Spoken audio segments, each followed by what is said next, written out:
El domingo de resurrección siempre había sido un asunto complicado para mí. Cada año, mi suegra insistía en organizar un almuerzo extravagante, llenando su lujosa casa de La Moraleja, con parientes que apenas notaban mi presencia. 2. Este año no fue diferente, salvo quizás por el creciente nudo en mi estómago cuando la invitación llegó a mi bandeja de entrada. 3. El asunto decía, celebración anual de Pascua de la familia Ferrer, con mi nombre mal escrito, otra vez. 4. Marcos, ya llegó la invitación. Le dije a mi marido mientras miraba la pantalla del portátil. 5. Apareció detrás de mí, apoyando las manos en mis hombros, pero pude sentir la tensión en sus dedos. 6. Genial, dijo, con una voz deliberadamente alegre. Mamá lleva semanas hablando de ello. 7. Giré en mi silla para mirarlo. Marcos, ¿de verdad tenemos que ir? El año pasado fue horrible, y lo sabes. 8. Su rostro se endureció ligeramente. Es Pascua, Sofía. Es importante para mamá. Es la familia. 9. Ahí estaba, la familia. La palabra que parecía excusar cada desaire, cada cumplido envenenado, cada momento de incomodidad que había soportado desde que me casé con el clan Ferrer hace 4 años. 10. Quise recordarle cómo su madre había criticado mi forma de cocinar delante de todos el año pasado, o cómo su hermana Rebeca me había excluido deliberadamente de las fotos familiares. 11. Pero sabía que no serviría de nada. En el mundo de Marcos, las obligaciones familiares estaban por encima de todo, incluidos mis sentimientos. 12. Vale, concedí, volviéndome hacia el portátil. Confirmaré por los dos. 13. La semana previa a la Pascua se arrastró con una pesadez que no podía quitarme de encima. 14. Pasé demasiado tiempo deliberando sobre qué ponerme, algo que no provocara comentarios sobre mi peso por parte de su abuela, ni miradas de desaprobación de sus primas, tan pendientes de la moda. 15. Finalmente me decidí por un sencillo vestido azul pálido, con un escote discreto y un dobladillo que caía justo por debajo de mis rodillas. 16. Lo suficientemente conservador para la iglesia, pero con un toque de estilo. 17. La mañana de Pascua llegó con un sol inesperado que entraba a raudales por las ventanas de nuestro dormitorio. 18. Me puse de pie frente al espejo, aplicándome un maquillaje mínimo y abrochándome unos pequeños pendientes de perlas que habían sido de mi madre. 19. Marcos ya estaba vestido con su traje azul marino, paseándose por la habitación mientras miraba su reloj repetidamente.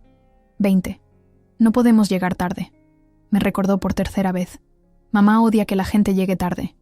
21. Lo sé, dije, tratando de contener la irritación en mi voz. Ya casi estoy. 22. El trayecto hasta la mansión de su madre duró 40 minutos. 23. Marcos no paraba de juguetear con la radio, incapaz de decidirse por una emisora. 24. El silencio entre nosotros estaba cargado de una tensión implícita.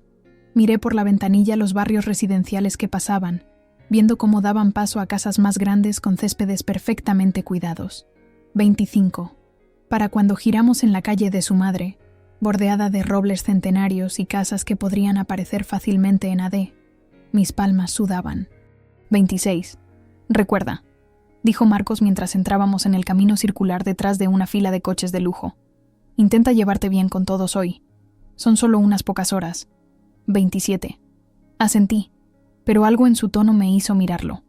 28. Había un destello en sus ojos que no pude descifrar. ¿Preocupación? ¿Culpa? 29. Antes de que pudiera analizarlo, ya estaba fuera del coche, cogiendo la botella de vino caro que habíamos traído como regalo.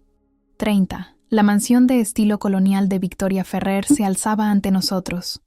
Sus columnas blancas y ventanas perfectamente simétricas lograban parecer a la vez acogedoras e intimidantes. 31. La puerta principal se abrió antes de que llegáramos, y allí estaba ella, mi suegra, impecablemente vestida con un traje de diseño color narciso, su pelo plateado recogido en un elegante moño. 32.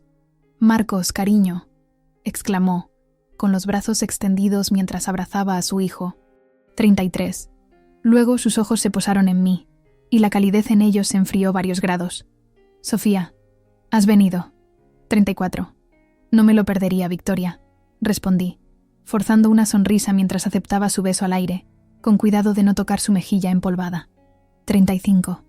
El vestíbulo ya estaba lleno de familiares con mimosas en la mano, enfrascados en animadas conversaciones que se acallaron momentáneamente cuando entramos. 36. Reconocí la mayoría de las caras. El tío Tomás con su risa estruendosa, la prima Melissa y su nuevo marido, la hermana de Marcos, Rebeca, con sus hijos perfectos vestidos con conjuntos a juego. 37. Todos saludaron a Marcos con entusiasmo, mientras que a mí me ofrecieron educados asentimientos o breves saludos antes de volver a sus conversaciones. 38. A Marcos se lo llevó rápidamente su padre para discutir algún asunto de negocios, dejándome sola para navegar por aquel campo de minas social. 39. Me dirigí a la barra instalada en un rincón del salón, donde un camarero contratado preparaba las bebidas. 40. Un vino blanco, por favor. Pedí, agradecida de tener algo que sostener. 41. Vaya, si es mi cuñada favorita. Llegó la voz de Rebeca desde atrás. 42. Me di la vuelta y la encontré examinando mi atuendo con ojo crítico. El azul es ciertamente discreto, ¿no? 43. Me gusta lo discreto, repliqué, tomando un sorbo de mi vino. 44. Ella sonrió, aunque la sonrisa no llegó a sus ojos. 45. Mamá se ha superado este año. Espera a ver el comedor. 46. La seguí a través del abarrotado salón hasta el comedor formal, donde la vista casi me dejó sin aliento. 47. La larga mesa de caoba estaba puesta para 20 personas, con porcelana fina, copas de cristal y un elaborado centro de mesa de lirios y orquídeas que la recorría por completo. 48. Unas tarjetas con caligrafía marcaban cada sitio, y recorrí la mesa con la vista, buscando el mío. 49. «Estás ahí abajo», señaló Rebeca hacia el extremo de la mesa, al lado de la abuela Elena. 50, por supuesto. 51. Sentada lo más lejos posible de Marcos, junto a su abuela casi sorda, que pasaba la mayor parte de las reuniones familiares quejándose de sus diversas dolencias. 52. A medida que llegaban más parientes, la casa se volvía más ruidosa, llena de risas y conversaciones. 53. Circulé como se esperaba, manteniendo pequeñas charlas sobre el tiempo, elogiando atuendos, preguntando por los logros escolares de los niños. 54. Mientras tanto, no podía quitarme la sensación de que algo no iba bien. 55. Victoria no dejaba de mirarme desde el otro lado de la habitación, con una expresión indescifrable. 56. Marcos parecía inusualmente atento a su madre, constantemente a su lado, asintiendo a todo lo que ella le susurraba al oído. 57. Cuando nos llamaron para sentarnos a comer, encontré mi sitio asignado y me acomodé junto a la abuela Elena, que inmediatamente comenzó a hablarme de su nueva medicación para el corazón. 58. Al otro lado y más abajo de la mesa, Marcos estaba sentado cerca de su madre, conversando con sus primos. 59. La comida comenzó con el tradicional brindis de Pascua de Victoria, con la copa de champán en alto. 60. Por la familia, proclamó, su mirada recorriendo la mesa antes de detenerse, solo por un momento, en mí. 61. Y por saber quién pertenece de verdad. 62. Un escalofrío me recorrió la espalda mientras todos chocaban sus copas. 63. Algo en sus palabras, en la forma en que me miraba, se sintió como una advertencia. 64. Esto no era solo otra incómoda reunión familiar. Era algo completamente distinto, algo calculado. 65. Llegó el primer plato, una delicada sopa de espárragos adornada con crème fraîche y microvegetales. 66. Me concentré en la mecánica de comer, con cuidado de no sorber ni derramar, consciente de que hasta el más mínimo desliz social sería notado y recordado. 67. La abuela Elena, entre quejas sobre su artritis, no paraba de pedirme que repitiera lo que decía, atrayendo una atención no deseada hacia nosotras. 68. Y bien, Sofía, llamó Victoria desde su silla casi monárquica a la cabecera de la mesa, su voz cortando varias conversaciones a la vez. 69. ¿Cómo va ese trabajillo tuyo? 70. La mesa se silenció y todos los ojos se volvieron hacia mí. 71. Mi nuevo trabajillo era en realidad un puesto de directora en una ONG que proporcionaba recursos educativos a escuelas desfavorecidas, algo que me apasionaba y por lo que había trabajado duro. 72. Va muy bien, gracias, respondí de manera uniforme. Acabamos de conseguir una importante subvención para ampliar nuestros programas extraescolares. 73. Qué bien, sonrió Victoria, de ese tipo de sonrisa que no llega a los ojos. 74. Debe ser muy gratificante tener aficiones que te mantengan ocupada. 75. Algunas risitas se oyeron alrededor de la mesa. Sentí que mis mejillas se sonrojaban, pero mantuve una expresión neutra mientras tomaba otra cucharada de sopa. 76. En realidad es bastante exigente, dije después de un momento. Estamos marcando una diferencia real en la vida de los niños. 77. Victoria hizo un gesto displicente con la mano. Claro, querida, estoy segura de que es muy satisfactorio, aunque siempre pensé que Marcos acabaría con alguien más. Inclinado a lo doméstico. Una verdadera ama de casa, como su primera novia, Jennifer. ¿La recordáis todos? Hacía unas tartas de manzana divinas. 78. Marcos se removió incómodo en su asiento, pero no dijo nada para defenderme. 79. Debajo de la mesa, mis dedos se cerraron en un puño. 80. La sopa está deliciosa, dije en su lugar, cambiando de tema. 81. ¿Tu chef usó estragón? 82. Victoria pareció casi decepcionada de que no hubiera mordido el anzuelo. 83. Sí, es una antigua receta familiar. Una que estaría encantada de compartir, aunque no estoy segura de que tuvieras la paciencia para ella. 84. El camarero apareció para retirar los cuencos de sopa, creando una distracción momentánea. 85. Crucé la mirada con Marcos al otro lado de la mesa, suplicándole en silencio algo de apoyo, pero él desvió la vista rápidamente, entablando una conversación sobre golf con su padre. 86. La traición me dolió, aunque no debería haberme sorprendido. Marcos nunca se había enfrentado a su madre, ni una sola vez en nuestro matrimonio. 87. La comida continuó con una ensalada de brotes tiernos con fresas y nueces pecanas caramelizadas, seguida del plato principal: costillar de cordero en costra de hierbas con patatas asadas y zanahorias glaseadas. 88. La comida era impecable, lo que de alguna manera hacía que el ambiente fuera aún más sofocante. 89. Me concentré en cortar el cordero en trozos de tamaño perfecto, masticando lentamente, cualquier cosa para evitar participar en las conversaciones que fluían a mi alrededor. 90. Sofía nunca nos contó cómo os conocisteis, dijo de repente el tío Tomás, señalando entre Marcos y yo con el tenedor. 91. ¿Fue en la universidad? 92. Antes de que pudiera responder, intervino Victoria. Oh no, Tomás. Sofía no fue a ICADE como Marcos. Se conocieron en algún acto benéfico. ¿No es así, querida? Marcos estaba allí representando a la fundación familiar. 93. En realidad, corregí suavemente, nos conocimos en una librería, en la sección de historia. Los dos fuimos a coger el mismo libro sobre la guerra civil. 4. La verdad era mucho menos glamurosa que la versión de Victoria, pero era uno de mis recuerdos favoritos. La sorpresa genuina en los ojos de Marcos, cuando nuestras manos se tocaron.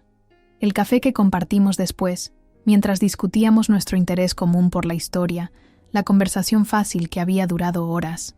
95. Una librería, repitió Victoria con una sonrisa tensa. ¡Qué pintoresco! 96. A mí me parece romántico, ofreció el marido de Melissa, David, que también era un recién llegado a la familia. 97. Le lancé una mirada de agradecimiento. 98. Los ojos de Victoria se entrecerraron ligeramente. 99. Bueno, el romance está muy bien, pero el matrimonio requiere cimientos más sólidos, valores compartidos, orígenes compatibles. 100. Levantó su copa de vino. Hablando de lo cual, brindemos por el 5º aniversario de Rebeca y Jaime. Eso sí que es una pareja perfecta. 101. Todos levantaron sus copas, y yo obedientemente hice lo mismo, aunque noté que la sonrisa de David se había desvanecido. 102. Al parecer, no era el único cónyuge político que sentía el aguijón de las pullas de Victoria. 103. A medida que retiraban los platos del plato principal, Victoria se volvió cada vez más animada, golpeando su copa con la cuchara para enfatizar puntos en sus historias, la mayoría de las cuales se centraban en tradiciones y logros familiares que precedían a mi llegada. 104. Noté que estaba bebiendo más de lo habitual, rellenando su copa de vino con frecuencia. 105. ¿Recordáis cuando Marcos ganó el campeonato regional de tenis? Preguntó, sonriendo a su hijo. 106. Solo tenía 16 años y competía contra chicos 2 años mayores. El espíritu competitivo de los Ferrer. 107. Siempre fue notablemente centrado. Asintió el padre de Marcos, Roberto, con orgullo. 108. Eso es lo que le hace ser un banquero de inversión tan exitoso, continuó Victoria. Sabe lo que quiere y va a por ello. 109. Su mirada se deslizó hacia mí y luego de vuelta a Marcos, aunque a veces me pregunto sobre su juicio en ciertas áreas. 110. La insinuación quedó flotando en el aire. Marcos estudiaba su vaso de agua con atención. 111. Entre el plato principal y el postre, Victoria sugirió que las mujeres se retiraran al salón acristalado para tomar café, mientras los hombres disfrutaban de brandis en el despacho, una costumbre extrañamente anticuada que ella insistía en mantener. 112. Seguía a regañadientes la procesión de parientes femeninas, deseando poder escapar al tocador para unos minutos de paz. 113. El salón acristalado era el orgullo de Victoria, con su pared de ventanas que daban a su preciado jardín, ahora florecido con las primeras flores de la primavera. 114. Las mujeres se acomodaron en los sofás y sillones blancos, con cuidado de no derramar el café en la tapicería inmaculada. 115.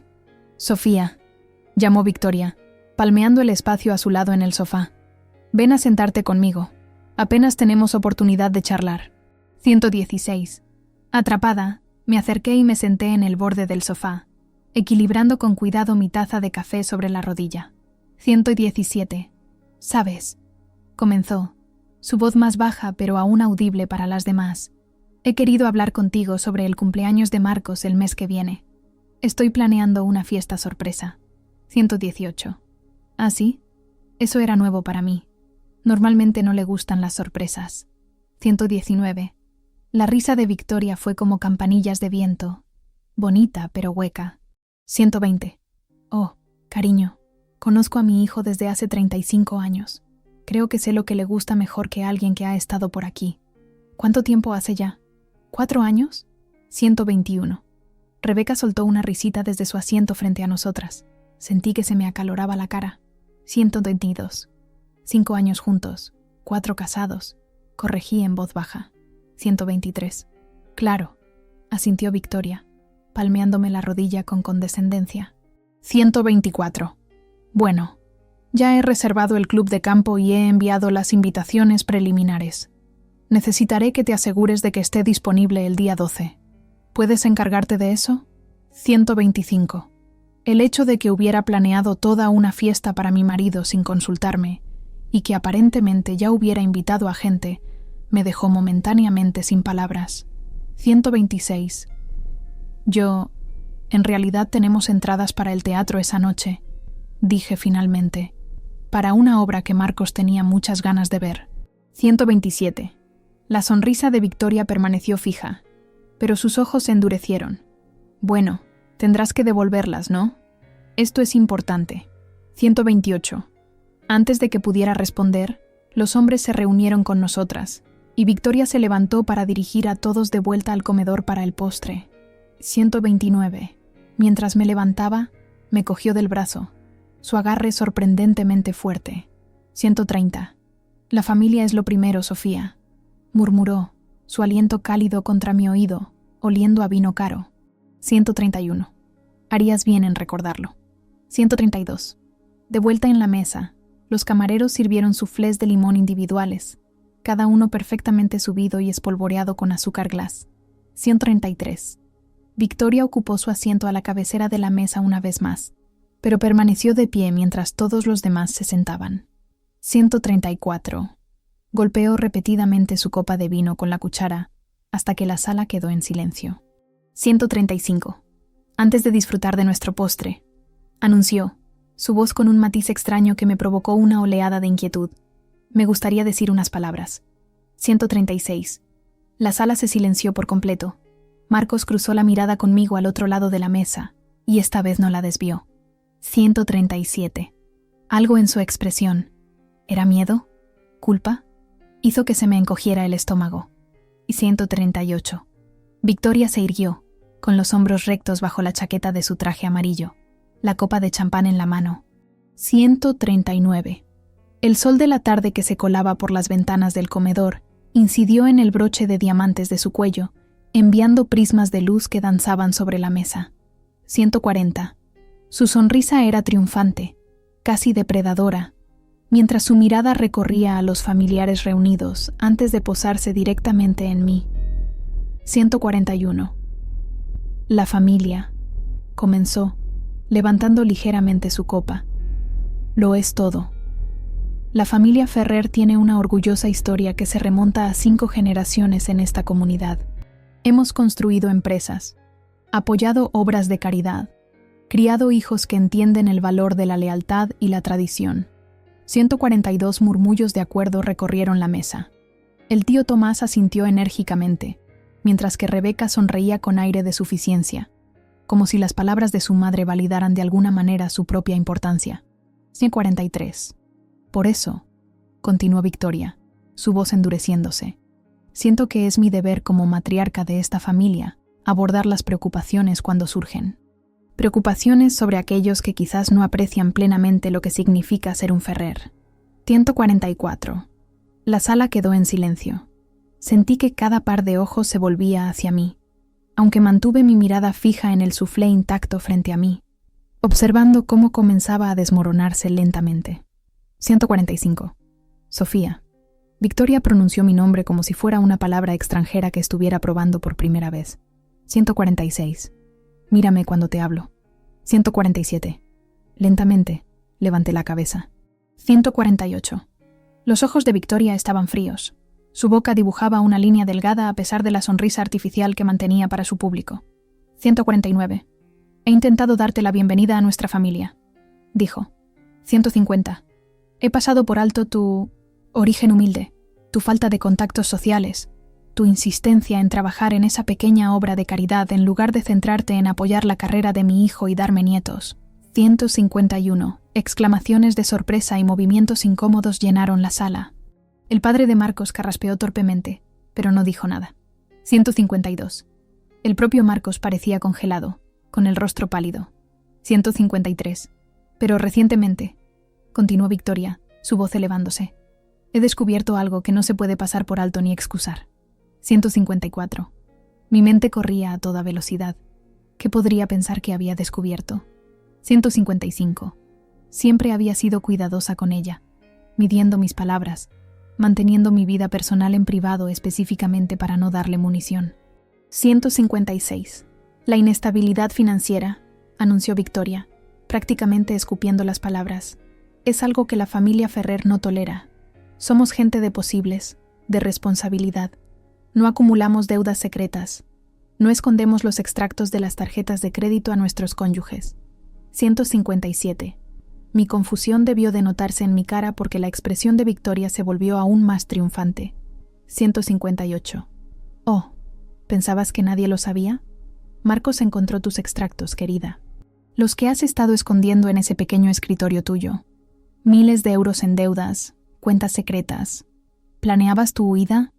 ¿O simplemente gastabas por encima de tus posibilidades porque finalmente tenías acceso al dinero de los Ferrer? 159. La acusación me golpeó como un puñetazo. Miré a Marcos, que no me sostenía la mirada. 160. Eso no es verdad, dije, mi voz sorprendentemente firme, a pesar del huracán de emociones que se arremolinaba dentro de mí. 161. No tengo deudas ni cuentas secretas. 162. Victoria se rió, un sonido agudo y sin humor. 163. La negación. Qué predecible. Bueno, si no tienes nada que ocultar, demuéstralo. 164. Golpeó la mesa con la mano, haciendo que las copas de cristal saltaran. 165.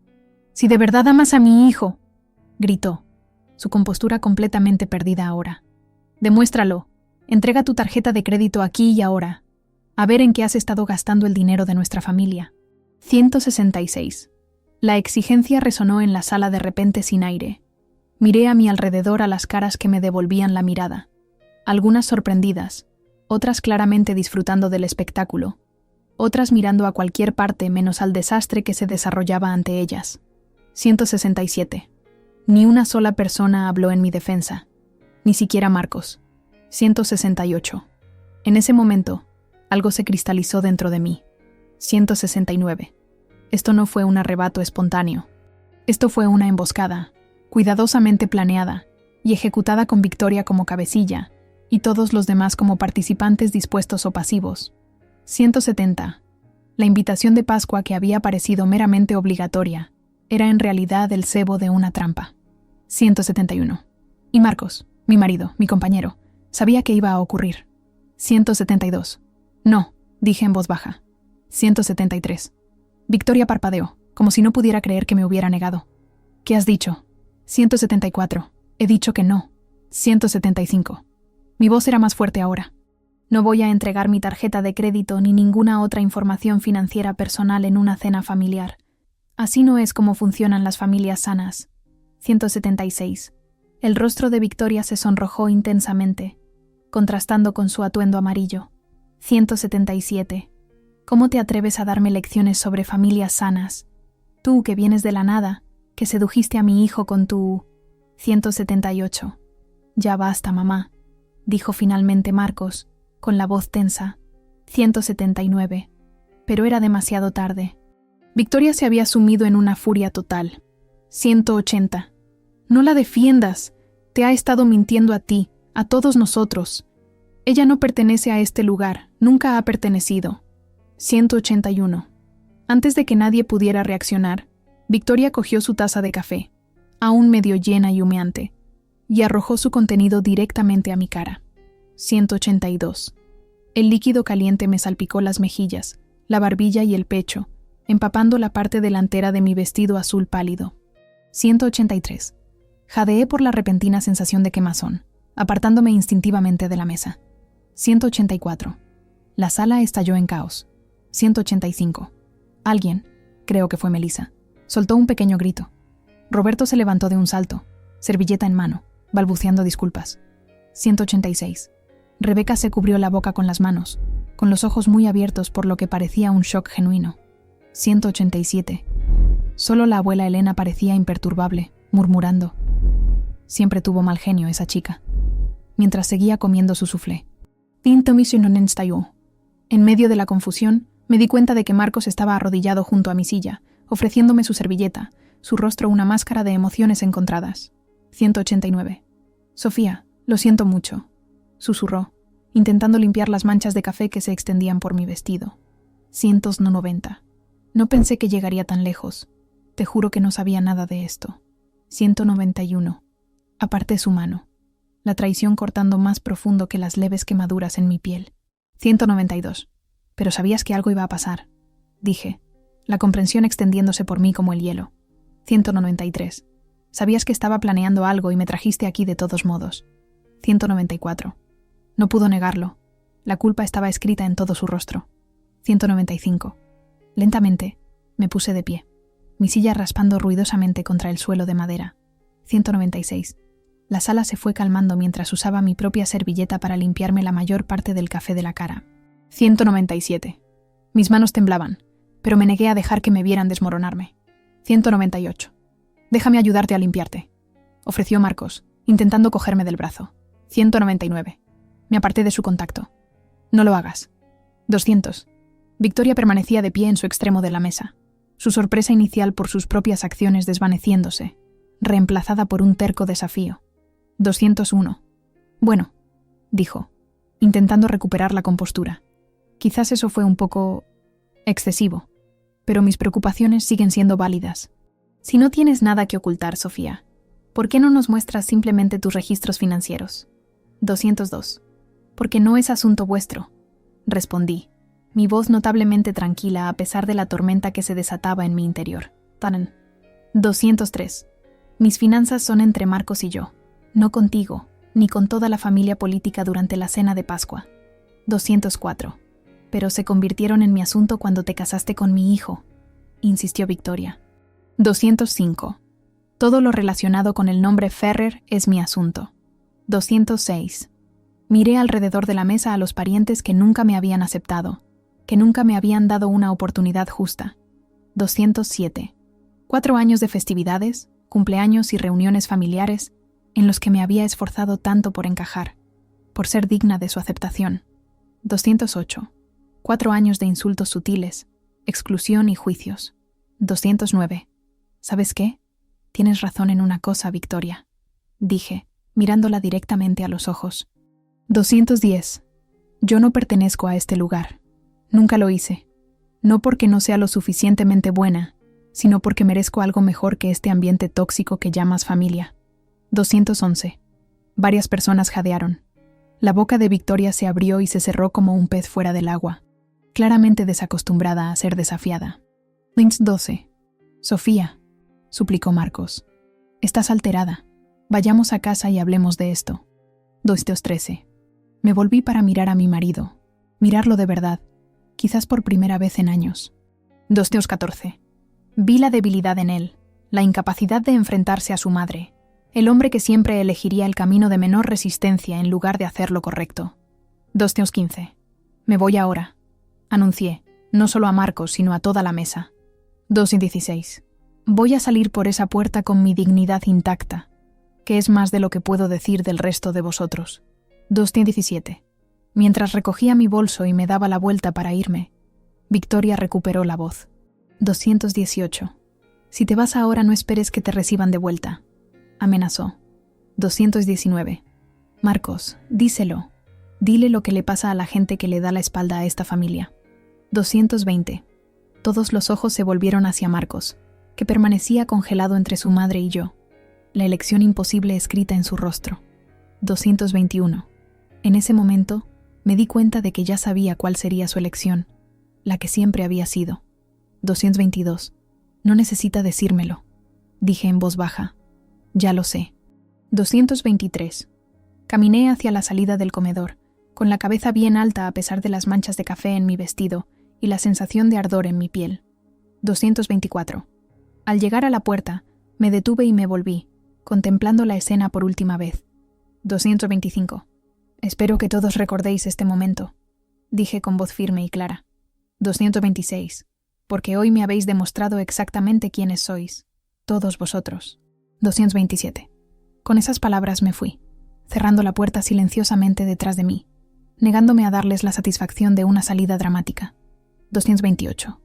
En el gran vestíbulo, me vi de reojo en el espejo ornamentado, el pelo revuelto, el maquillaje corrido, el vestido arruinado. 229.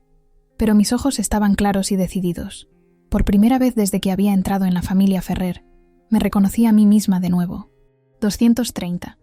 Llegué hasta el jardín delantero, meticulosamente cuidado, de Victoria antes de que cayeran las primeras lágrimas. 231. Las sequé con rabia, negándome a ceder al colapso que amenazaba con abrumarme. 232. El café se había enfriado en mi piel, dejando manchas pegajosas que tiraban de la tela de mi vestido cuando me movía. 233. Necesitaba irme, pero Marcos tenía las llaves del coche. 234. La idea de volver a entrar para pedírselas era insoportable. 235. Busqué a tientas mi teléfono en el bolso, con la intención de llamar a un BTC, cuando oí que la puerta principal se abría detrás de mí. 236. Me preparé, esperando la voz suplicante de Marcos, o quizás el veneno continuo de Victoria. En cambio, era David, el marido de Melissa. 237. Sofía, espera, llamó, corriendo por el sendero de piedra hacia mí. En su mano, sostenía mi chaqueta ligera de primavera. 238. Se te olvidó esto. 239. Gracias, dije, cogiéndola y cubriendo mi vestido manchado. 240. Él dudó, cambiando el peso de un pie a otro. 241. Mira, lo que pasó ahí dentro fue horrible. ¿Estás bien? ¿Necesitas que te lleve a algún sitio? 242. Su amabilidad casi me deshizo. Estoy bien, logré decir, aunque mi voz me traicionó al quebrarse. 243. Iba a llamar a un Uber. 244. David miró hacia la casa y luego sacó las llaves de su propio coche del bolsillo. 245. Yo te llevo. Sinceramente, a mí también me vendría bien un descanso del circo de la familia Ferrer. 246. Debería haberme negado, Haber mantenido la distancia entre yo y cualquier miembro de esa familia, político o no. Tones 47. Pero la idea de esperar sola en el jardín de Victoria a que un extraño me recogiera mientras el drama de Pascua continuaba dentro era demasiado. 248. ¿Estás seguro? ¿Y Melissa? 249. David se encogió de hombros. Lo entenderá, o no. De cualquier manera, no voy a dejar que te quedes aquí sola después de lo que acaba de pasar. 250. Caminamos en silencio hasta su coche, aparcado en el extremo más alejado del camino circular. 251. Mientras nos alejábamos de la casa, vi una figura observando desde una ventana de arriba. Marcos. Me di cuenta con una punzada. 252. No venía detrás de mí, solo me veía marchar. 253. ¿A dónde vamos?, preguntó David cuando llegamos a la carretera principal. 254. No tenía respuesta. Volver al piso que compartía con Marcos se sentía mal, pero no tenía a dónde ir. 255. Mis padres se habían jubilado en Canarias hacía 2 años. Mi mejor amiga, Jime, se había mudado a Londres por trabajo. 256. De repente, me sentí terriblemente a la deriva. 257. Simplemente, lejos de aquí por ahora, dije. 258. Quizás podrías dejarme en el Hotel NH cerca de la autovía. Puedo resolver las cosas desde allí. 259. David asintió y giró hacia la carretera que nos llevaría a la autopista. 260. Condujimos en silencio durante varios minutos, con el único sonido del suave jazz que sonaba en la radio de su coche. 261. Mi mente iba a 1000 por hora, repasando cada momento del desastroso almuerzo, cada ataque sutil y no tan sutil, cada momento en que mi marido no me había defendido. 262. No son todos malas personas, ¿sabes?, dijo David finalmente, rompiendo el silencio. 263. Individualmente, quiero decir. Es cuando se juntan, con Victoria orquestándolo todo. 264. ¿Cuánto tiempo lleváis casados tú y Melissa?, pregunté. 265. 3 años, respondió. Pero salimos durante 2 antes, así que he tenido mucho tiempo para observar la dinámica de la familia Ferrer. 266. ¿Y cómo lo manejas? 267. Me miró y luego volvió a la carretera. 268. Melissa y yo tenemos un acuerdo. Vemos a su familia en las festividades importantes y para alguna cena de domingo ocasional, pero vivimos nuestras propias vidas. Tenemos límites. Claros. 269. Límites. Repetí, la palabra sintiéndose extraña en mi boca. 270. ¿Alguna vez establecí realmente límites con Marcos o su familia? 271. ¿O estaba tan desesperada por ser aceptada que les permití pisotear cada línea? 272. Marcos y yo también solíamos tener límites, dije en voz baja. 273. O al menos, eso creía. Cuando nos casamos, acordamos que tomaríamos las decisiones juntos, que seríamos un equipo. Pero en algún momento, 274. Fue absorbido de nuevo por la órbita de los Ferrer. Terminó David por mí. 275. Pasa. Esa familia tiene una fuerza gravitacional de la que es difícil escapar. A Melissa también le cuesta a veces. 276. Nos acercábamos a la salida del Hotel NH. David puso el intermitente para salir de la autopista, pero algo me hizo extender la mano y tocarle el brazo. 277. En realidad, ¿te importaría conducir un poco más? Hay otro sitio al que necesito ir primero. 278. David pareció sorprendido, pero asintió. Claro. ¿A dónde? 279. A la calle Lockwood, en el centro. Hay un despacho de abogados allí. 280. Si encontró extraña mi petición, pedir que me llevaran a un despacho de abogados un domingo de Pascua, no lo demostró. 281. Simplemente ajustó su ruta y se dirigió hacia el centro. 282. Mientras conducíamos, saqué mi teléfono e hice una llamada. Una voz familiar contestó al tercer tono. 283. Jiménez y Asociados. Habla Diana. 284. Diana, soy Sofía Ferrer. Necesito hablar con Miguel inmediatamente. 285. Sofía, es domingo de resurrección. Miguel no está en el despacho, está en casa de su hija. 286. Ya sé qué día es. Interrumpí, mi voz sorprendentemente firme. 287. Pero esto es una emergencia. Dile que es sobre el caso Ferrer. y que voy a implementar el protocolo B. 288. Hubo una pausa al otro lado de la línea. Espera un momento. 289. Mientras esperaba, David me lanzó una mirada curiosa. ¿Todo bien? 290, asentí, sin atreverme a explicar. 291. Al cabo de un momento, una voz masculina se puso al teléfono. 292. Sofía, ¿qué ha pasado? 293. Lo saben, Miguel. O al menos, Victoria sospecha. Me ha confrontado hoy, delante de toda la familia. Ha sido feo. 294. Miguel Jiménez había sido mi abogado durante los últimos 6 meses, desde que descubrí las discrepancias en las finanzas de la fundación de la familia Ferrer. 295. Como coordinadora voluntaria de subvenciones de la fundación, un puesto que Victoria me había permitido tomar a regañadientes en un raro momento de inclusión familiar, había tenido acceso a registros financieros que la mayoría de los miembros de la familia nunca veían.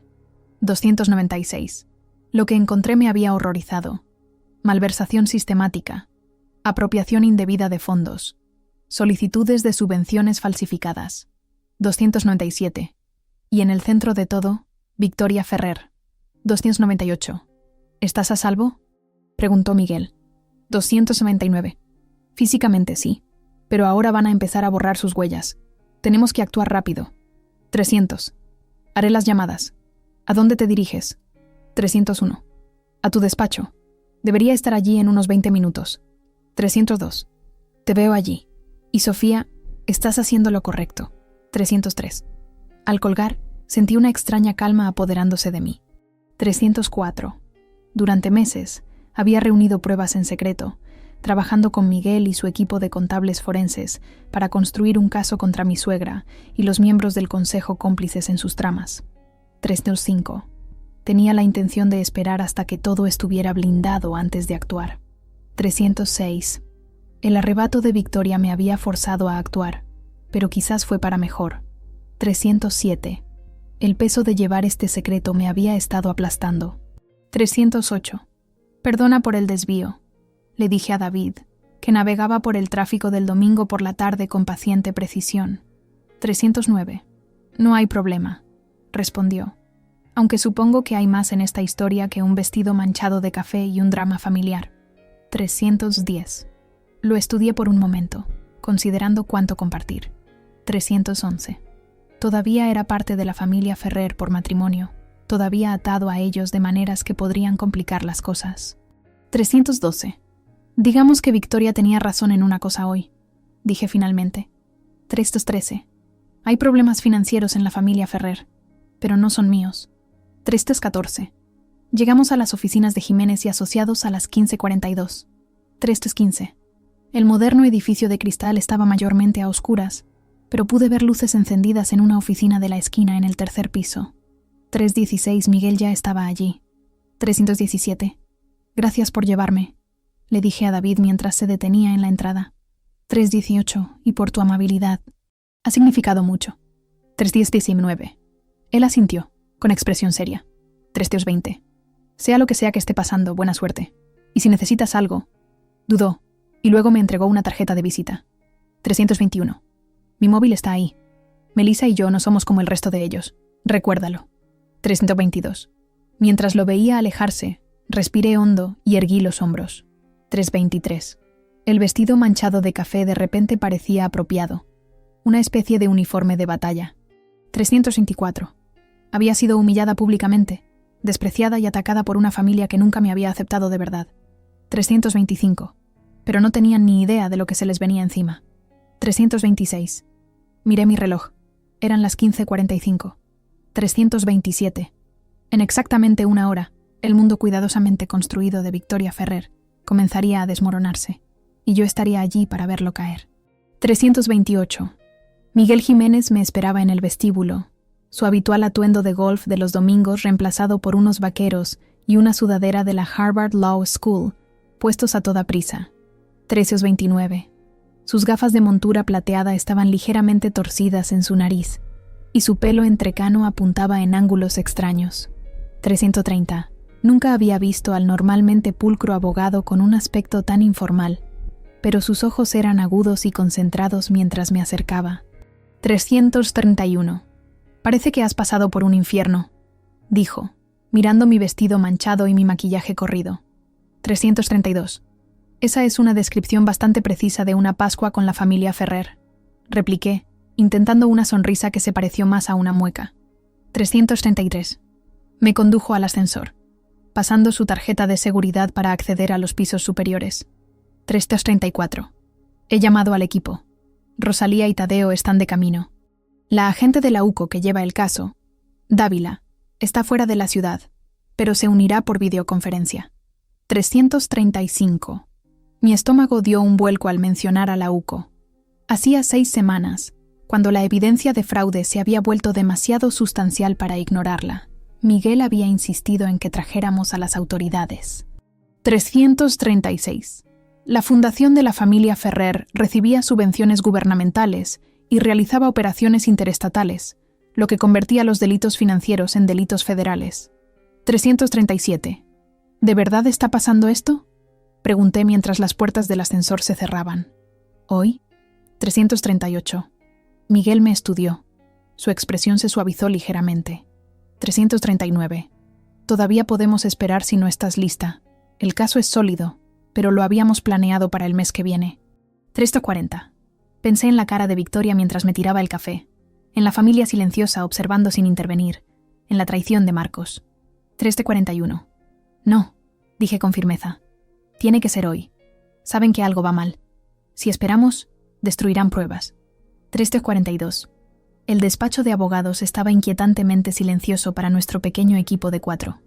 Miguel, Rosalía, la contable forense, Tadeo, el asistente legal de Miguel, y yo. 343. La agente Dávila se unió a nosotros a través de la pantalla de un portátil, su rostro serio enmarcado por el fondo genérico de una habitación de hotel. 344. Durante 45 minutos, revisamos el plan, haciendo ajustes finales para adaptarnos al cronograma acelerado. 345. Las órdenes judiciales están listas, confirmó la agente Dávila. Agentes locales las entregarán exactamente a las 16:45, tanto en la residencia de los Ferrer como en las oficinas de la fundación. Sofía, ¿estás segura de que siguen todos en la casa? 346. Asentí. El almuerzo de Pascua siempre se alarga. Nadie se irá antes de la noche, especialmente después de... Hice un gesto hacia mi vestido manchado. El entretenimiento que proporcioné. 347. Rosalía, una mujer menuda de ojos feroces y actitud pragmática, extendió documentos financieros sobre la mesa de conferencias. 348. Repasemos lo que tenemos una vez más. Victoria Ferrer ha estado malversando sistemáticamente de la fundación durante al menos 8 años. Una estimación conservadora de 4,2 millones de euros desviados a cuentas personales y negocios familiares. 349. Más las solicitudes de subvenciones fraudulentas, añadió Tadeo, subiéndose las gafas por la nariz mientras revisaba sus notas. 350 datos falsificados para asegurar financiación gubernamental, tergiversación de los resultados de los programas. 351. Y la evasión de impuestos, continuó Miguel, tanto personal como de la organización.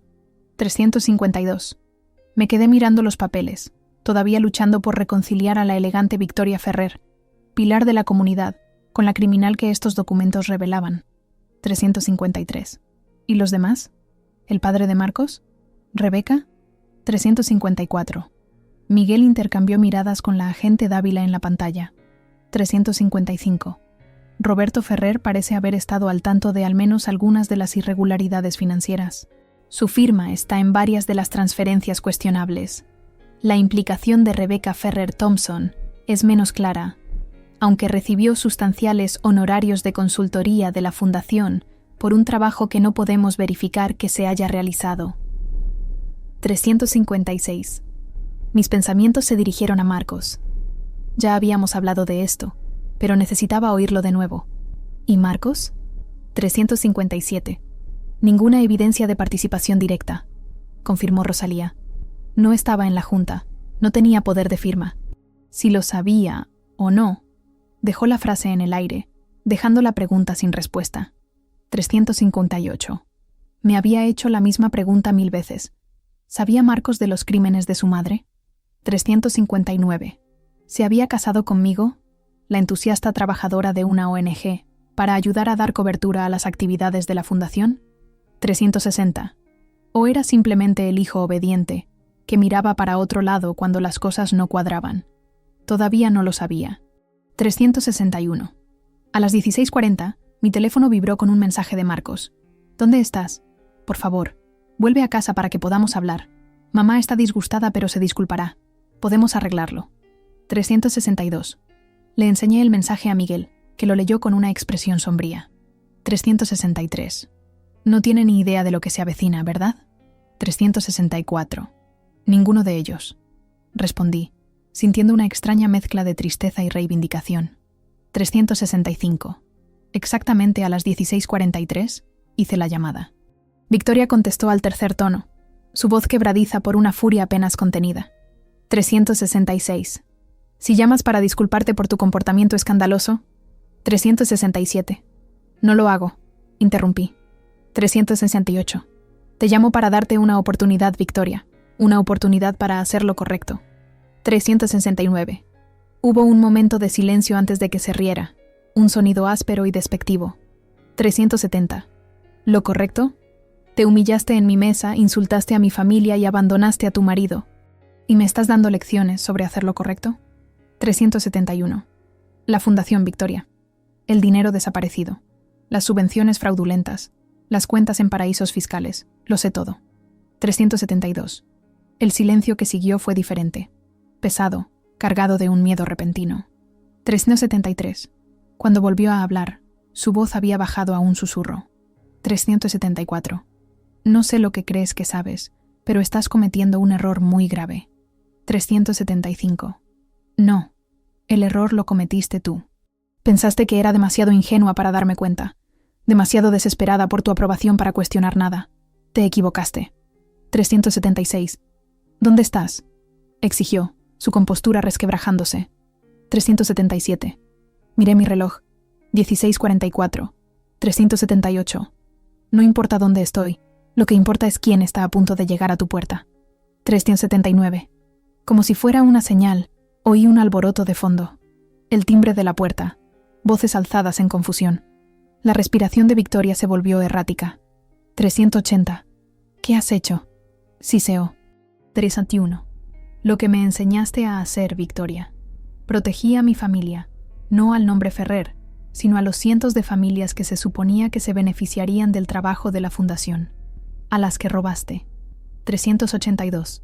El sonido de un golpe firme se oyó a través del teléfono, seguido del anuncio autoritario. Uco, tenemos una orden judicial. 383.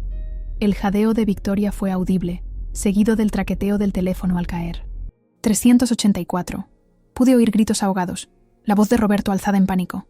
Alguien, probablemente Rebeca, llorando histéricamente. 385.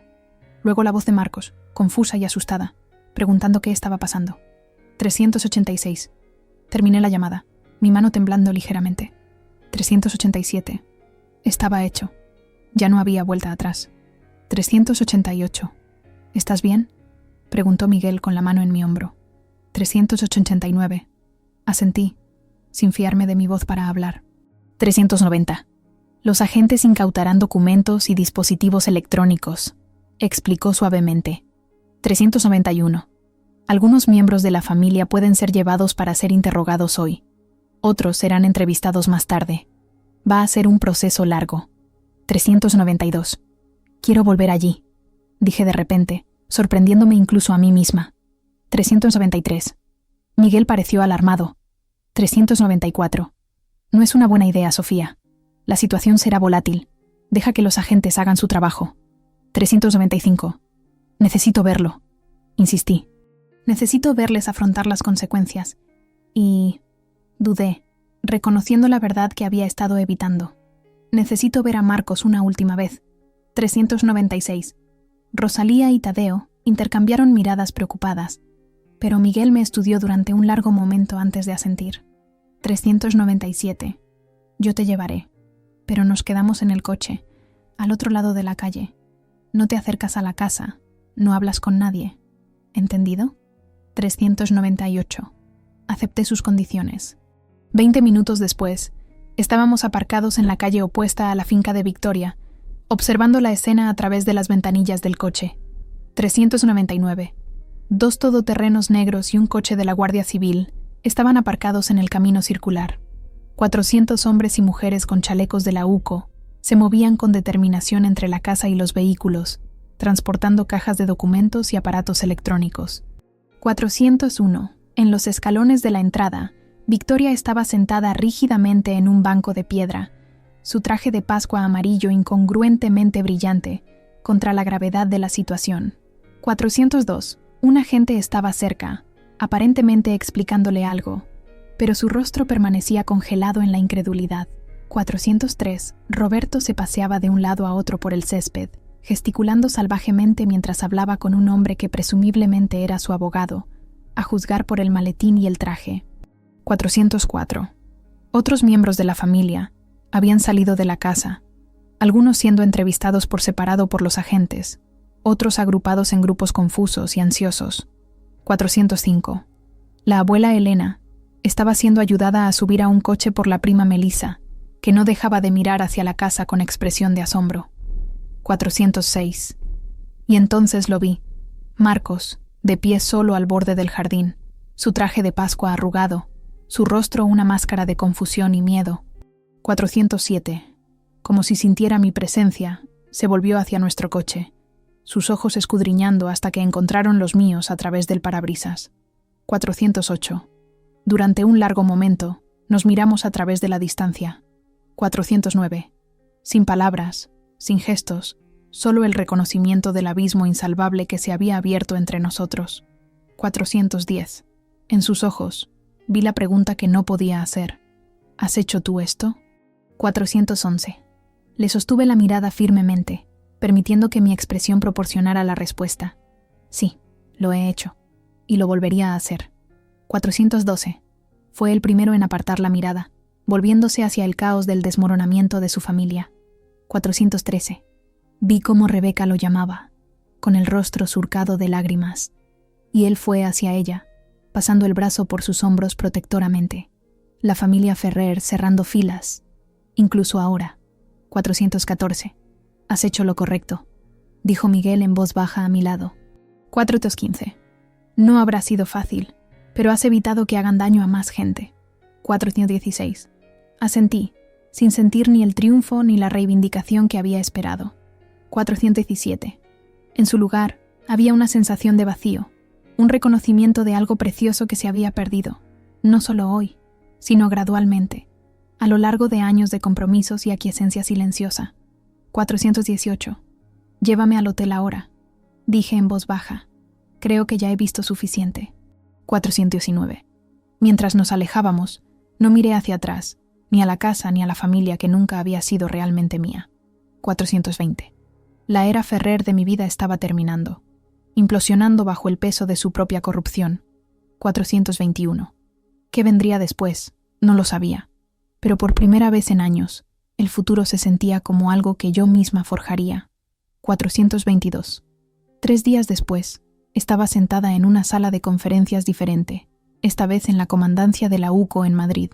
423. El café era horrible. Nada que ver con la mezcla brasileña importada de Victoria. Pero lo sorbí de todos modos, necesitando la cafeína para combatir mi tercera noche consecutiva de sueño agitado. 424. La agente Dávila estaba sentada frente a mí, su pelo oscuro recogido en un moño severo, su expresión profesional pero no desagradable. 425. Ha sido de gran ayuda, señora Ferrer, dijo, cerrando la carpeta que tenía delante. 426. Su documentación era meticulosa. El caso contra Victoria Ferrer y la Junta de la Fundación es sólido. 427. ¿Y los demás? Pregunté, dejando mi vaso de poliestireno. 428. ¿Roberto? ¿Rebeca? 429. La agente Dávila tamborileó con el bolígrafo sobre la mesa, sopesando sus palabras con cuidado. 430. Roberto Ferrer probablemente también enfrentará cargos. Estaba claramente involucrado en la mala gestión financiera, aunque su abogado ya lo está posicionando como si estuviera bajo la influencia de Victoria. 431. Casi me reí de eso. Roberto Ferrer. el exitoso ejecutivo de negocios, el patriarca de la familia, afirmando ser controlado por su esposa. 432. Quizás había algo de verdad en ello. Victoria siempre había sido la fuerza de la naturaleza en esa relación. 433. En cuanto a Rebecca Ferrer Thompson, continuó la agente Dávila, todavía estamos investigando el alcance de su participación. Esos honorarios de consultoría son sospechosos, pero es posible que no fuera consciente del origen de los fondos. 434. Pensé en la cara de suficiencia de Rebecca en innumerables reuniones familiares, su ropa de diseño, su lujoso estilo de vida a pesar de su modesto trabajo como organizadora de eventos a tiempo parcial. 435. ¿Sabía que estaba gastando dinero robado? Sospechaba que sí, pero no podía probarlo. 436. ¿Y Marcos? 437. La pregunta se me atragantó un poco, aunque había practicado decir su nombre sin emoción. 438. La expresión de la agente Dávila se suavizó casi imperceptiblemente. Sin cargos por el momento. Lo hemos entrevistado extensamente. Afirma que no tenía conocimiento de las irregularidades financieras de la fundación. 439. ¿Le cree? 440. Ella dudó. Mi trabajo no es creer o no creer, solo seguir las pruebas. Y actualmente, no hay pruebas que lo vinculen directamente con el fraude. 441. Asentí, sin sorpresa. Marcos siempre se había mantenido al margen de la fundación, alegando que estaba demasiado ocupado con su carrera en la banca de inversión. 442. ¿Había sido eso deliberado? ¿Una forma de mantener una negación plausible? 443. ¿O realmente había estado en la ignorancia sobre las actividades de su madre? 444. Ha estado intentando contactarla, dijo la agente Dávila, cambiando ligeramente de tema. 445. Le hemos aconsejado que se comunique a través de abogados por ahora, pero debe saber que ha sido bastante persistente. 446. Había visto las llamadas perdidas, los mensajes de texto, los correos electrónicos. No había respondido a ninguno de ellos. Todavía no. 447. No estaba lista. 448. La vista preliminar está programada para la próxima semana. Continuó cuando no respondí. 449. Tendrá que estar allí para testificar. 450. Estaré lista, le aseguré. 451. Fuera del edificio, el sol primaveral me calentó la cara mientras esperaba mi VTC. 452. La ciudad se movía a mi alrededor con su habitual ritmo frenético, tan diferente de la quietud cuidada del suburbio madrileño donde había pasado los últimos 4 años. 453. Había olvidado cuánto amaba la energía de Madrid, su anonimato, sus posibilidades. 454. Mi teléfono vibró con un mensaje de Jime, mi compañera de piso de la universidad que inmediatamente me había ofrecido su habitación de invitados en Londres, cuando la llamé con la versión abreviada de mi implosión matrimonial. 455. Vuelo reservado para el viernes. Me quedo todo el tiempo que necesites. Te quiero. 456. Sonreí, sintiendo una oleada de gratitud por los verdaderos amigos que me habían apoyado en estos últimos días. 457. Estaba Jime, ofreciendo refugio sin hacer preguntas. Mis padres que habían llamado a diario desde Canarias, su preocupación palpable incluso a través de la distancia. 458. Incluso David me había contactado, ofreciendo contactos legales y un simple apoyo moral. 459. El BTC se detuvo. Una berlina discreta con un conductor de aspecto amable. ¿Hotel NH Centro? Confirmó mientras me deslizaba en el asiento trasero. 460. En realidad, ¿podemos hacer una parada primero? Pregunté dándole una dirección en el barrio de Salamanca. 461. 30 minutos después, estaba de pie fuera del lujoso edificio de apartamentos donde Marcos y yo habíamos vivido desde nuestra boda. 462. Me había estado alojando en el hotel desde Pascua, reacia a volver a nuestro espacio compartido mientras intentaba procesar todo lo que había sucedido. 23. Pero hoy necesitaba recuperar algunas cosas esenciales antes de volar a Londres. Ropa, documentos importantes, algunos objetos sentimentales. 464. Había calculado mi visita cuidadosamente, sabiendo que Marcos estaría en el trabajo. 465. El portero, Pablo, me saludó con la misma cálida sonrisa de siempre. sin mostrar ninguna indicación de que supiera que mi matrimonio estaba implosionando en medio de una investigación federal por delitos financieros. 466. Bienvenida a casa, señora Ferrer. Han pasado unos días. 467. Gracias, Pablo. Solo vengo a recoger algunas cosas. 468. El apartamento se sentía a la vez familiar y extraño al entrar, como volver a un lugar que solo has visto en sueños. 469. Todo estaba exactamente como lo había dejado la mañana de Pascua. Mi taza de café todavía en el fregadero, una novela abierta sobre la mesa auxiliar, una chaqueta de punto sobre el brazo del sofá. 470. Sin embargo, todo parecía pertenecer a otra persona, a una vida que ya había comenzado a dejar atrás. 471. Me moví eficientemente, haciendo una maleta con ropa y artículos de primera necesidad, recogiendo mi pasaporte y certificado de nacimiento de la caja fuerte del despacho, seleccionando algunas fotografías y recuerdos. 472. Evité deliberadamente quedarme más tiempo, sabiendo que la nostalgia solo lo haría más difícil. 473. En el dormitorio, dudé junto a la cómoda donde todavía estaba una foto enmarcada de Marcos y yo en nuestra luna de miel. 474. La Toscana, hace 4 años, ambos sonriendo ampliamente con un telón de fondo de colinas ondulantes y cipreses. 475. Éramos felices entonces, o al menos yo lo era. ¿Se había construido todo sobre ilusiones? 476. ¿Sobre mi disposición a pasar por alto las señales de alarma en mi desesperado deseo de pertenecer? 477. El sonido de la puerta principal abriéndose me congeló en el sitio. 478. Pasos pesados cruzaron el salón, seguidos por la voz de Marcos llamándome. 479. Había calculado mal su horario, o quizás había estado vigilando el apartamento, esperando a que volviera. 480. ¿Sofía? ¿Estás aquí? 481. Su voz estaba más cerca ahora, justo fuera del dormitorio. 482. Me volví hacia la puerta mientras aparecía en el umbral. 483. Tenía un aspecto terrible, sin afeitar, con ojeras, su apariencia normalmente inmaculada, arrugada y descuidada. 484. Por un momento, simplemente nos miramos el uno al otro, el silencio entre nosotros lleno de todas las cosas que no podíamos decir.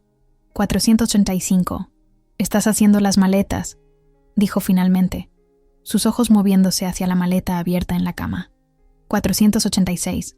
«Me voy a Londres por un tiempo. Me quedaré con Jime». 487. Él asintió lentamente, sus manos flexionándose a los costados como si no supiera qué hacer con ellas. 488. ¿Cuándo ibas a decírmelo? ¿Sobre la investigación? ¿Sobre lo que encontraste? 489. Lo intenté, Marcos. Hace 6 meses, cuando noté por primera vez las discrepancias en las cuentas de la fundación. Lo descartaste como errores de contabilidad. 490. Porque eso es lo que mamá me dijo que eran. Su voz se alzó ligeramente antes de contenerse, pasándose una mano por su pelo revuelto. 491.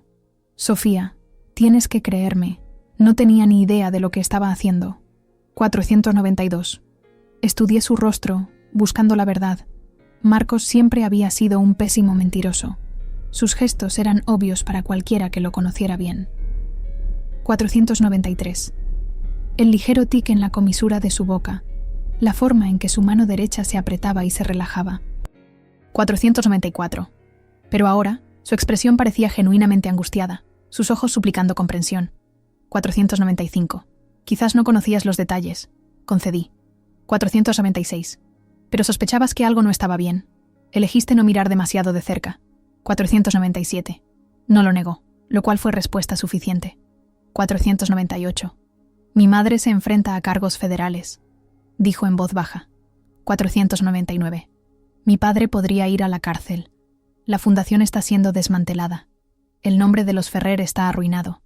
500. La gente resultó herida por lo que hicieron, Marcos.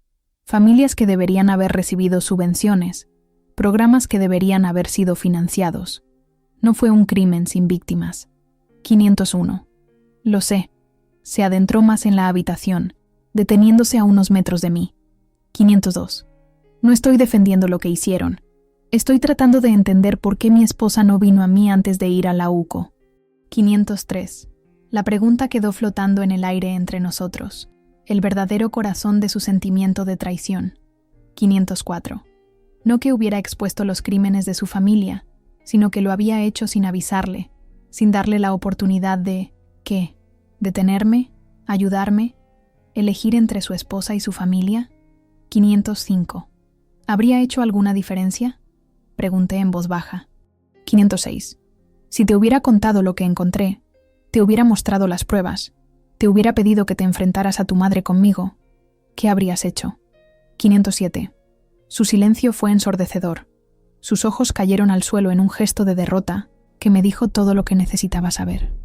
508. Por eso no te lo dije. Dije, cerrando la cremallera de la maleta con firmeza, porque ya sabía la respuesta. 509. Se movió entonces, buscando mi mano.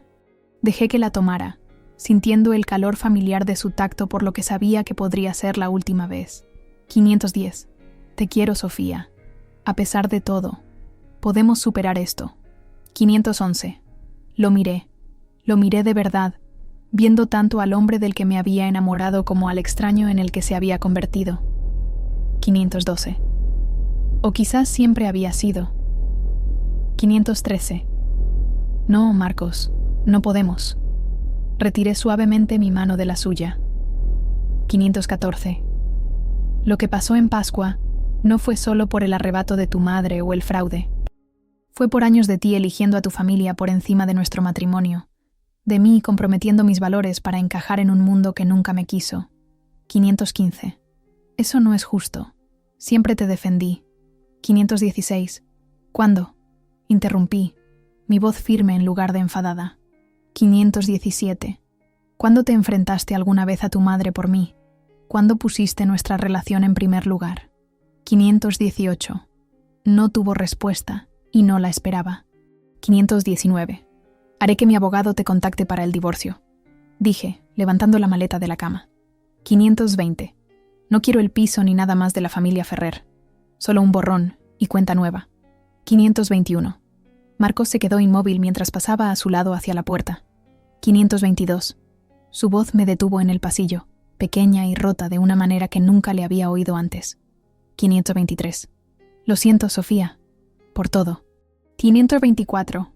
Me volví una última vez, permitiéndome un momento de compasión por el hombre que estaba perdiendo todo lo que le habían enseñado a valorar: la reputación familiar, la posición social, el legado cuidadosamente construido de los Ferrer. 525. Sé que lo sientes, dije en voz baja. Adiós, Marcos. 526. Mientras el ascensor descendía al vestíbulo, sentí una curiosa ligereza extendiéndose por mí. 527. No felicidad, exactamente. Había demasiado dolor y pérdida para eso, pero algo parecido a la libertad. 528.